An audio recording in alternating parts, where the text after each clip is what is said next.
Hey, I'm about to show you how to do all of the exercises for the physical portion of the fitness assessment. So we're going to start with the plank hold.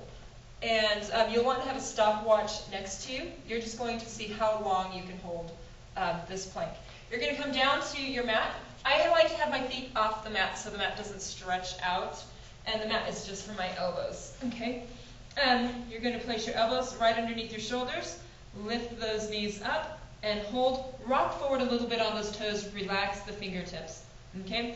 And you're just going to stay here as long as you can, and when you come down, you're going to see what that time was. When you're in this position, we do allow a little shake out. You know, you can shake your arms out a little bit and get back into it. What we don't allow is a stretching up or lowering down to get back, okay? So you need to keep your body, your core, in this straight position if you need to shake something out, okay? You can even shake out a foot and put it back as long as your hips through your shoulders are still in that flat line, okay? Next exercise, Heather, what is it? Squat hold. Squat hold, okay. With the squat hold, with this one, what I want you to be able to do is to put your feet a little bit more than shoulder width apart, okay, not super wide, not narrow, just about here. And I want you to push your butt out, put your weight in your heels. You want to get where the knees are at a 90-degree angle. You don't want to drop down low. You want to stay right here. Put your arms up by your head and stay right there. And same thing, you're going to see how long you can stay in that position without sinking down and without coming up out of it. You want to just stay right here. The second you start to come up, you're done. So write down the time when you can no longer keep that 90-degree angle. Okay? What's next? Push-ups. Push-ups! Okay. I have to take this off. I'm getting warm. Okay, so push-ups. How we're going to be doing these. You can do these on your knees or on your toes, whatever you prefer. I'm going to get a block also. Okay, when you do your push-ups, you want to make sure that you go the same range of motion every time. So whether you're going all the way down to the ground or you go to a yoga block, is your choice. You just need to make sure that that is consistent every time that you do this fitness assessment. So, if I was on my toes, you know, full push-up, hands are right underneath the shoulders, and you would go down and up from there. With me, I'd use a block, because, you know, I don't have to work quite as hard. So, and plus, you know, going down to my chest. And, of course, I don't have a lot of upper body strength right now. So, anyway, down to that block, and up. I'm doing it on my knees, okay? So either toes or knees, down and up, okay? If you're going to your chest, all the way down, touch the ground, all the way up. I have lost a lot of strength. I need to start doing push-ups again. But, so that is the push-ups. You want to make sure, again, same thing with the plank, that your body is flat and you're not sticking your butt high in the air. And I think that's it. You want to time yourself for 1 minute. Sorry.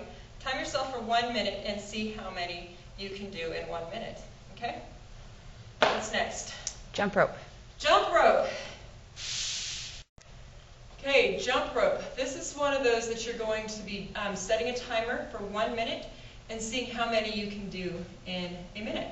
How many times you can get over that jump rope, okay? So for most people, it will be just a standard jump rope right here, and hopefully they don't mess up too many times. But for some people, I do what we let them do what we call a kindergarten skip, which is the, you know, as they're working up to getting here. And some people might be doing double unders, so where they're going twice around for every jump.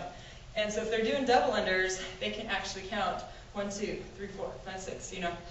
So every time this rope goes around is what their number is, okay? And I even have a couple of people that do this kind of a thing, and I'm counting it because we want them to be able to get faster. And so then they'll work up to that kindergarten skip. We'll then go a little bit faster, and then we'll work up to jumping, okay? And that's it. What's next, Heather? Burpees. Burpees! Her favorite! Demo all these. Okay, burpees. When we do fitness assessments for burpees,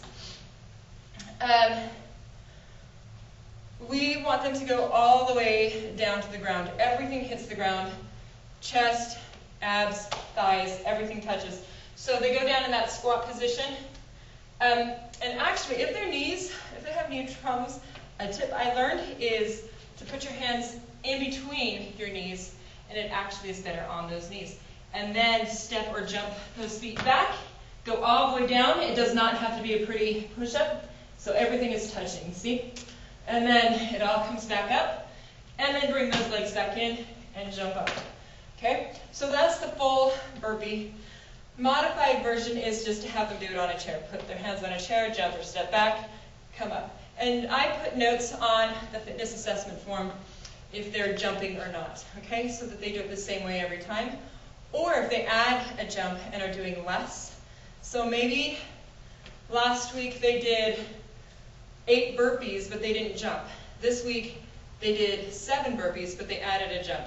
They actually improved because they are increasing the intensity of the exercise. So those are things that I reward them for and congratulate them for. So write those things down. Did you jump? Did you not? And then really congratulate them on that. What's next? Sit-ups. Sit-ups.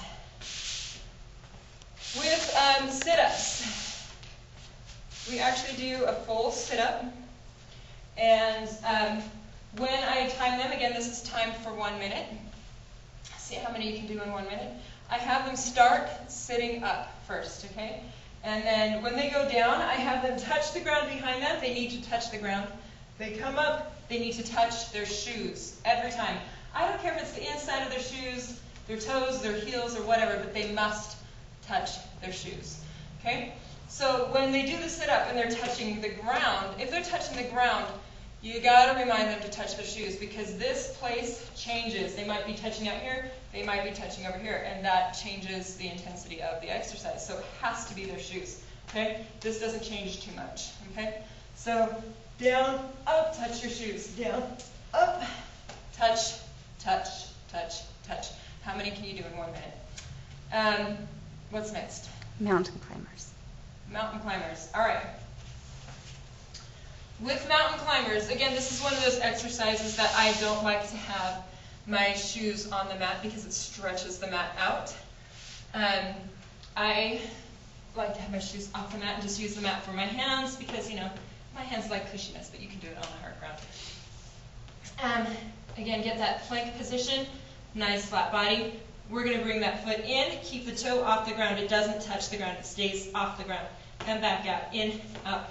Okay, right here. The way we count these is right, left is 1, 2, 3, okay? Keeping nice and strong. A good counting tip is just count every time the right foot comes forward, you know, so that you don't have to do math and figure out what's half of 97, so, or whatever. It'll be more like 197, but, so just count every time the right foot comes forward. And I think that's it on that one. What's next? 800 and pull-ups. Okay. All right. Would you like to demonstrate how to run the 800? No, but I will tell you how to run the 800. Because I can chase you around with this camera if you'd like. No, it's all right. I'm really okay. You really want to chase me, Heather? Sure.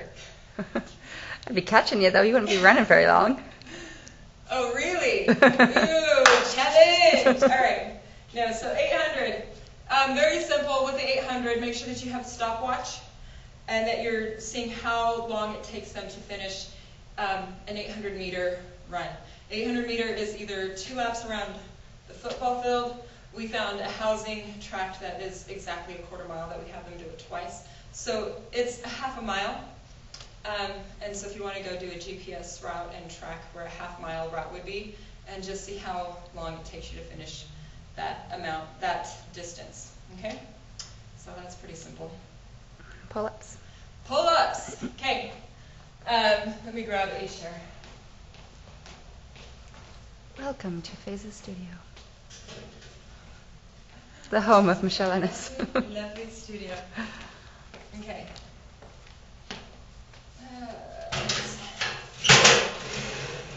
Okay, so you're still videoing, right? Yep.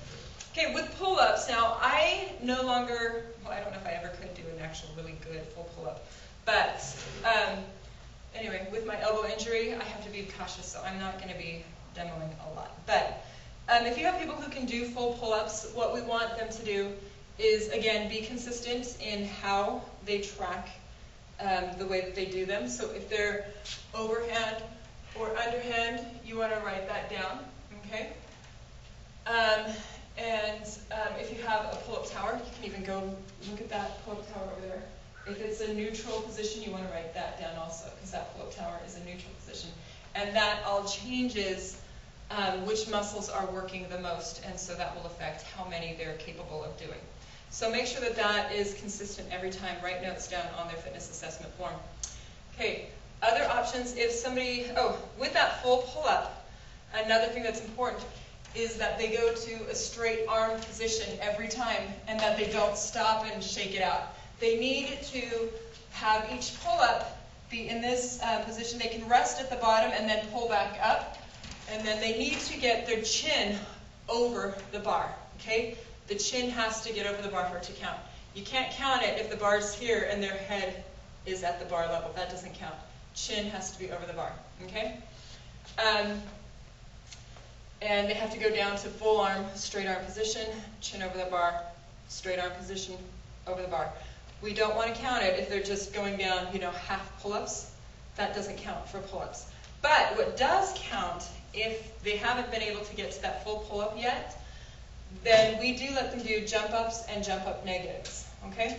And what that's going to look like is I'm going to go to an underhand position. These are actually easier for me than overhand, okay? You're using your biceps a little bit more than your back, okay? And you're going to pull up, hold up over the bar, lower down slowly, okay? And it has to be a quick lower down slowly, okay? So those will count, all right? But what needs to happen is that when they touch the ground, they don't rest there, they don't stop there. The hands stay connected, put the foot up immediately, get back up. The other thing that can count is just jump-ups. And jump-ups are just up, down, right down if they're doing jump-ups, negatives, or full pull-ups, okay? I think that's it. And just really congratulate them on each improvement that they do. If they increase in their ability and move up to the next more difficult level. That is the fitness assessment. Write it down, keep track of how you're doing.